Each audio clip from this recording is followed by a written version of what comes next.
So the Convention and Visitors Authority just released their 2024 visitor report a few months ago.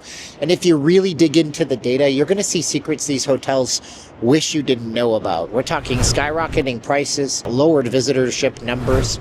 We're talking data and stats that many of you guys have been suspecting for a long time and have been accusing YouTubers like me of crying wolf over.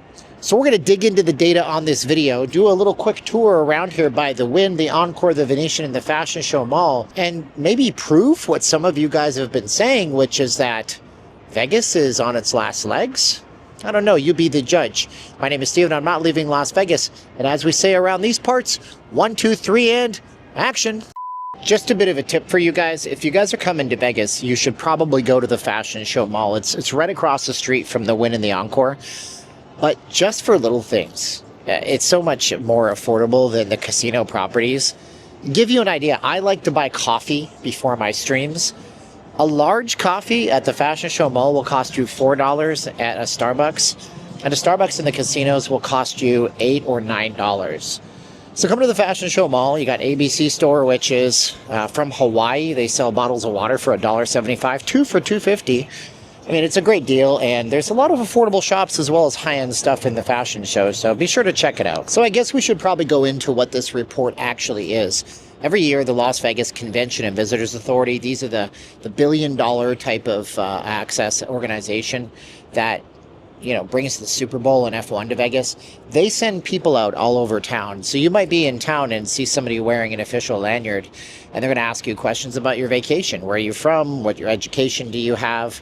They give you a gift card if you participate. This is how the city knows what's working and where things are going in a general direction and trend. And then they release a 51-page document, which I'll link in the description of this video if you want to go through the whole thing. And that's where we're getting our data from. That's important to note. So we have to talk about declines in numbers, because although it seems like it's busy, it's just not quite there. By the way, you never know what you're going to see in Vegas. Right now we have a lady with her kid selling things on the strip, getting stopped by the cops. If somebody approaches you to buy something on the strip, you got a choice to make. If they demand a price, that's when the cops take exception. But when they have a kid out here like she does, and it's 95 degrees, feels like 110 in the sun, that's when I'm glad they step in. Have you ever bought something on the strip? Tell me in the comments below. But what about those declines? One thing we know is that when they asked about the likelihood to actually return to Vegas, this actually dropped. From 2023, it was up at 84%. So 84% of people that were asked that said, would you return to Vegas? This has dropped to 75%. So there's less people willing to come back to Vegas on average. And other things that have dropped in the report are shows and entertainment attendance. People go into entertainment and shows. This can be anything like hockey games, football games, or just Cirque du Soleil shows. These actually dropped down to 21% from 26%. And you know what? This was 51%. 51% likely to see a show or do some kind of entertainment in 2019. That is a drastic drop. That's crazy. There's fewer people also doing paid attraction visits.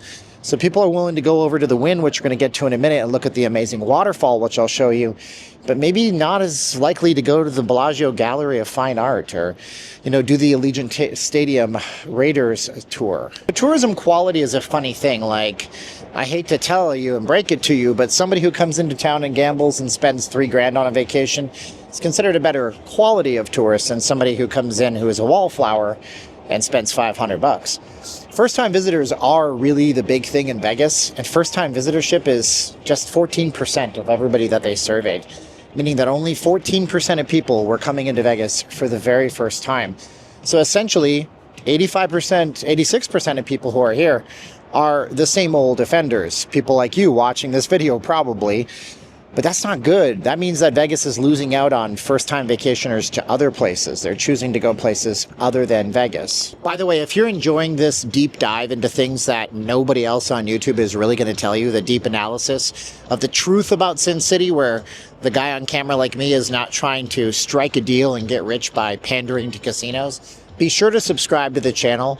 Look, if anything, it's really hot. It's 96 degrees today, and I'm going to get a sunburn if I stay out here too long. So subscribe and come back for more, because we're going to expose this city one dirty secret at a time and open it up for you. But this is my favorite part of the strip right here. We have the Wynn, with its amazing waterfall behind us. Let's talk about what else is kind of trending in the wrong direction, though. So if there's one thing I've been saying like over and over again, it's that Vegas is not trying to get you to come back for micro trips where you spend maybe $500 to $1,000. And that is showing strong in the repeat visitor frequency. That has cratered. In 2022, people will come back oftentimes 2.3 times per year. I don't know how you come back 0.3 times, but hey, maybe you have a layover at the airport. It's 2022, 1.9 times. Now that might not seem like a big drop, but when you consider that added up over the course of 3 years, that's an entire stay you're not coming to Vegas. That shows that people are most definitely cutting back.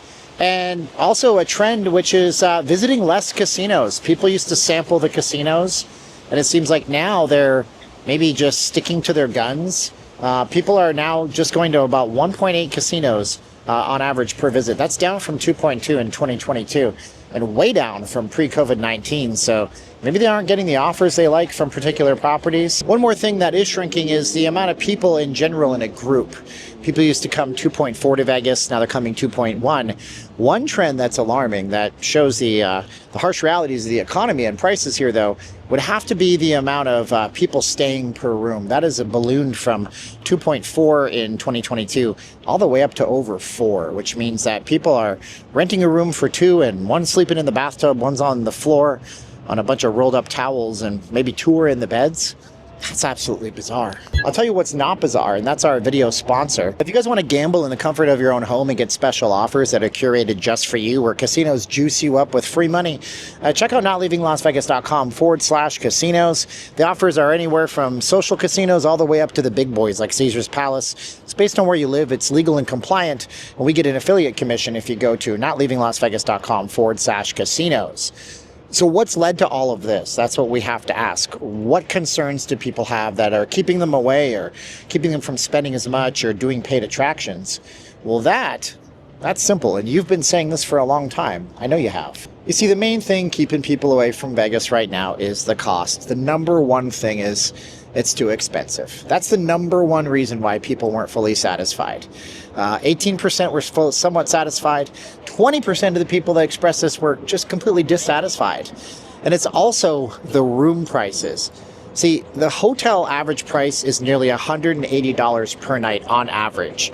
And I don't even know if that includes the resort fees or the parking fees, because those can easily tack on $40 to $60 if you don't have enough play at the casino, so to speak. And just so you know, there is a law against what these people are doing. It sounds so dumb, but they instituted a law to not stand on the walkways.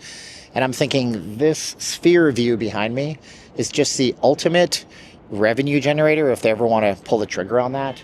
They really did that for F1 because they don't want people stopping and watching the F1 for free. But hey, why not? Look at that. There's at least $400 of tickets right there. The primary drivers in the we're getting less value, it's too expensive category is 100% casino comps. Casinos are comping people less than ever. The average comped room was down to 12% from 14% in 2023, unfortunately. And that leads into our next thing, which is people aren't bringing their families. Now, I know people shouldn't bring their families. Their children don't belong here. But let me explain how they set themselves up to damage themselves this way here in town. So back in around 2022, we made a video on this same channel about how Vegas was running ads that were clever and really witty, like Vegas always does, about not bringing your kids to town. And this has sharply lowered the amount of people bringing their children, which is fine. Kids don't really belong out here. It's called Sin City for a reason. That being said, the number of people bringing their kids has dropped from 21% to 13% over the last 3 years. And of course, if you're not bringing your kids, maybe you're going somewhere else with your kids.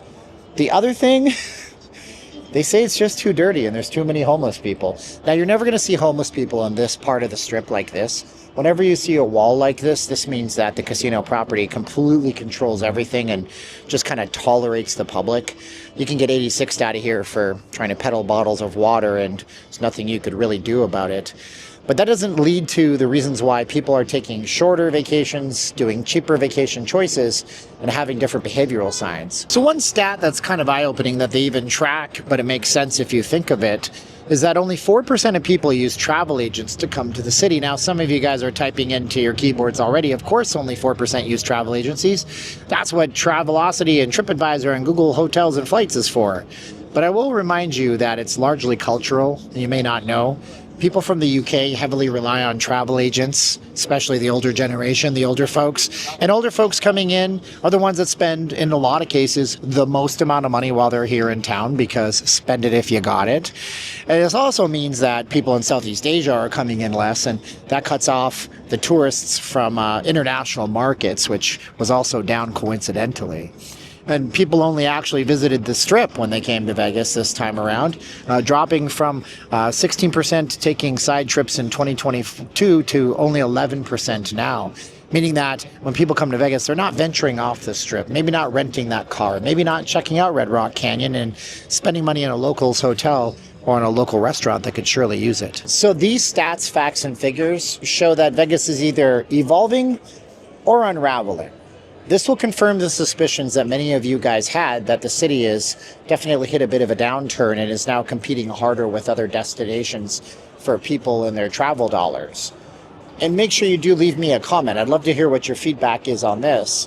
Whether you're a tourist, you're a local, you're an investor in the city, you need to know what's actually in these reports, because otherwise everything we say from what we see in the moment is just hearsay and conjecture, which is why I like to make these videos.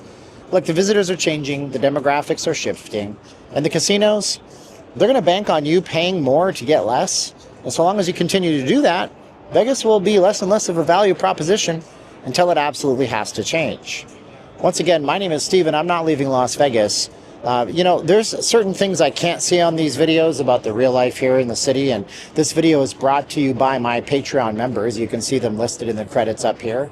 If you're interested in joining Patreon and getting premium content, several videos every single month that are dedicated just to my membership there, make sure to go to notleavinglasvegas.com/Patreon. If not, be sure to like, share, subscribe if you're just browsing through and you liked the vibe of this video. Until the next one, we look at the camera and we say 3, 2, 1, click. Are you ready? We say 3, 2, 1, and click.